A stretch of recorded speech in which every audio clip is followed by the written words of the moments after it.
हरे भरे पहाड़ों और चमचमाती नदियों के बीच बसा एक छोटा सा गांव था। वहीं रहती थी एक जिज्ञासु और नन्ही सी लड़की जिसका नाम था लूना। लूना की आंखें बड़ी बड़ी और चमकदार थीं। उसके बाल काले रेशमी और रात जैसे गहरे थे और उसका दिल था हमेशा नए सवालों और कहानियों से भरा हुआ। लूना को दो चीजें सबसे ज्यादा पसंद थीं, कहानियां और रोमांच से भरे सफर। गांव के पास ही था एक रहस्यमय जंगल जिसे सब लोग फुसफुसाता जंगल रस कहते थे।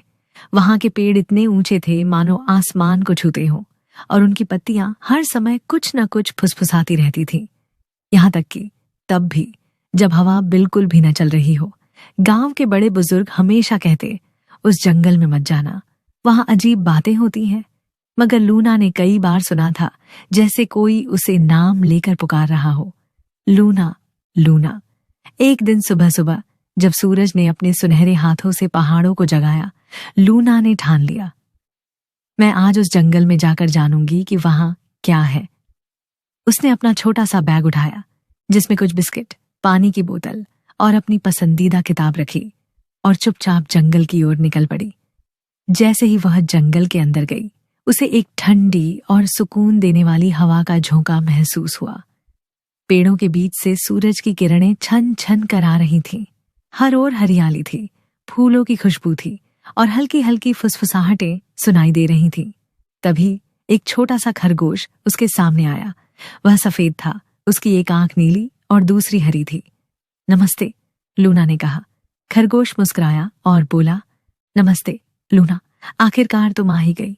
हम तुम्हारा इंतजार कर रहे थे। लूना चौंकी, तुम मुझे कैसे जानते हो और मेरा इंतजार क्यों? खरगोश बोला, ये जंगल जादुई है और ये उन्हीं को बुलाता है जिनके दिल में सच्चाई, साहस और सपने होते हैं। तुम वही हो लूना। फिर उसने एक बहुत बड़े और पुराने पेड़ की ओर इशारा किया। यह है ज्ञान का प्राचीन वृक्ष, खरगोश बोला।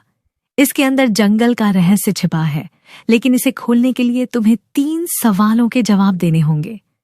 लूना पेड़ के पास गई और अचानक उसकी छाल पर शब्द चमकने लगे। पहला सवाल, सच क्या है? लूना ने थोड़ा सोचा और फिर बोली, सच वह है जो दिल सबसे बड़ी ताकत क्या है? बोली, प्यार। प्यार ही वह ताकत है जो दिलों को जोड़ती है और अंधेरे को उजाले में बदल देती है। अब पेड़ की जड़ों से चमकदार रोशनी निकलने लगी और दूसरा सवाल भी गायब हो गया। तीसरा सवाल, सबसे कीमती चीज क्या है? लूना ने आसमान की ओर देखा और बोली, समय। समय हमें सबक सिखाता है और कभी वापस नहीं आता। पेड़ धीरे धीरे हिलने लगा और उसके तने में एक छोटा सा दरवाजा खुल गया। लूना ने खरगोश का हाथ थामा और अंदर चली गई। अंदर एक चमकता हुआ कमरा था। दीवारों पर पुरानी कहानियां, नक्शे और चित्र थे। बीच में एक मेज पर एक बड़ी सुनहरी किताब रखी थी, जंगल की असली कहानी।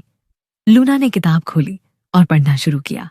उसमें लिखा था कि यह जंगल उन बच्चों का रक्षक है जो सच्चे दिल से सपने देखते हैं। जंगल उन्हें अपने रहस्य बताता है ताकि वे इस दुनिया को और सुंदर बना सकें। लूना की आंखों में चमक आ गई।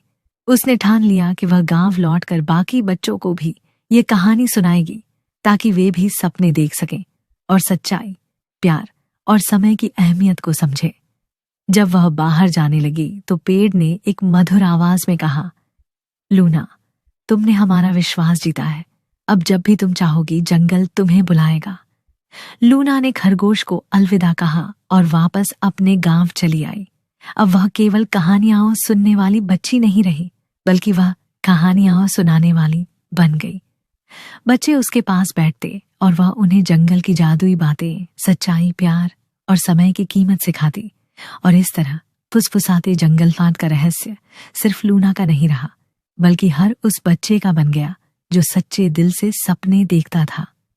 अनालर्जी, शिक्षा, सच्चाई, प्यार और समय, ये तीनों जीवन के सबसे अनमोल खजाने हैं। जो बच्चा इन्हें समझ ले, वह अपने सपनों की दुनिया को सच्चाई में बदल सकता है।